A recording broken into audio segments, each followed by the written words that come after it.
চলো, অনেক তো হলো চিকেন কষা, এবার দেখাই আজ আমি কি করে মাটন বানালাম। এই যে এখানে আছে 800 গ্রাম মতন চিকেন, এটাকে ভালো করে ধুয়ে নিয়েছি পরিষ্কার করে। এবার এটাকে কুকারে সিটি দেবো। আমি আগে মাটনটা সিটি দিয়ে নিই, কারণ এভাবে করলে না বেশ মানে খুব তাড়াতাড়ি হয়ে যায়, এতটা সময় লাগেনি। এই যে এটা সেদ্ধ হতে বসিয়ে দিলাম। বাই দ্য টাইম আমি রেডি করে নিলাম কি কি লাগবে। এখানে জিরের গুঁড়ো, লঙ্কার গুঁড়ো মিক্সিং জারে দিয়ে দিয়েছি। এবার আদা, রসুন, পেঁয়াজ, কাঁচা লঙ্কা সব কিছু দিয়ে এটার একটা পেস্ট বানিয়ে নেবো। এই যে পেস্ট হয়ে গেছে। এদিকে আমার মাটনটাও সেদ্ধ হয়ে গেছে। মানে আমি মাটনটা পুরো সেদ্ধ করি না, মনে করো 70% মতো সেদ্ধ করি। এই যে তেলের মধ্যে আলুটা দিয়ে দিলাম, দিয়ে আলুটা ভাজা হয়ে গেছে লাল লাল করে। এবার পেস্টটা দিয়ে দিলাম। এবার এতে দেবো হলুদ গুঁড়ো আর কাশ্মীরি লঙ্কার গুঁড়ো দিয়ে মশলাটাকে ভালো মতন কষে নেব। এবার এটাকে একটু কষতে দিই। এটা কষে যাওয়ার পরে এটাতে সেদ্ধ করে রাখা মাটনটা দিয়ে আবার কষবো, কারণ পরিমাণ মতো নুন দিয়ে দিলাম। কারণ মাটন যতটা কষবে তার উপরে মাটনের টেস্টটা হয়, আমার মতে যা বলে। এই যে মশলাটা অনেকক্ষণ কষে গেছে। এবার এতে সেদ্ধ করে রাখা মাটনটা দিয়ে দেবো, দিয়ে এটা আবার ভালো মতন কষে নেবো ঢাকা চাপা দিয়ে। এভাবে না মিডিয়াম স্টিমে আস্তে আস্তে মাটনটাকে কষে নিলে মাটনের স্বাদ দুর্দান্ত হয়।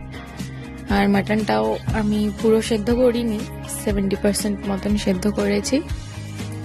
এই যে এটা এবার কষতে দেবো ঢাকা দিয়ে। এভাবে বানিয়ে দেখো, সময়টাও বেশি লাগে না, কারণ মাটন কড়াইয়ে সেদ্ধ করলে সেটা তো খেতে ভালোই লাগে, কিন্তু সবসময় এতটা না সময় হয়ে ওঠে না। এই যে এটা ঢাকা দিয়ে রেখেছিলাম, অনেকটা কষে গেছে।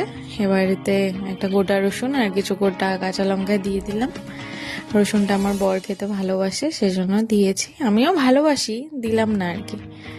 মাটনটাও এমনিতেই গরম। এবার এটা ভালো মতন আর একটু ঢাকা দিয়ে কষে নেব।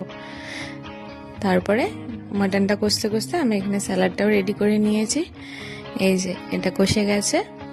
এবার এতে ওই মাটন যে সেদ্ধ করেছিলাম স্টকটা, ওটা দিয়ে দেবো। ওটা কিন্তু আমি ফেলিনি, আমি ঝোলে মাটন রান্না করলে ঝোলের জন্য ওই স্টকটাই ইউজ করি। এতে কি হয়, মানে মাটনের স্বাদটা খুব ভালো হয়। এবার এটা ভালো মতন ফুটবে।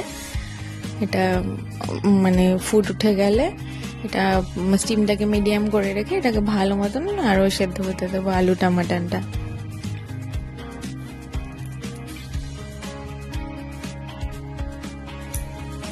এই যে এটা ফুটছে টকবক করে। এবার আমি স্টিমটা একটু কমিয়ে দেবো, মিডিয়াম স্টিম করে দেবো। এটা জলটা আর একটু টানবে।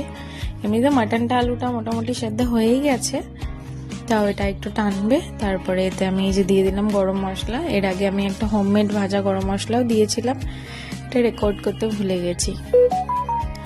তারপরে এই যে এটা জলটা একটু শুকিয়ে এসছে।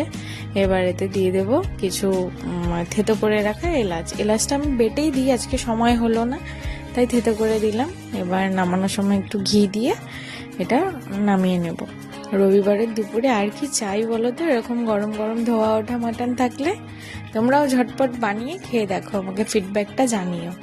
এই যে দেখো বানানোর পরে এটা এরকম হয়েছে দেখতে, তেল ছেড়ে এসছে। খুব টেস্টি হয়েছিল মাটনটা। এভাবে একবার বানিয়ে দেখো, বানিয়ে খাওয়ার পর কেমন লাগে আমাকে জানিও। Thank you, tata.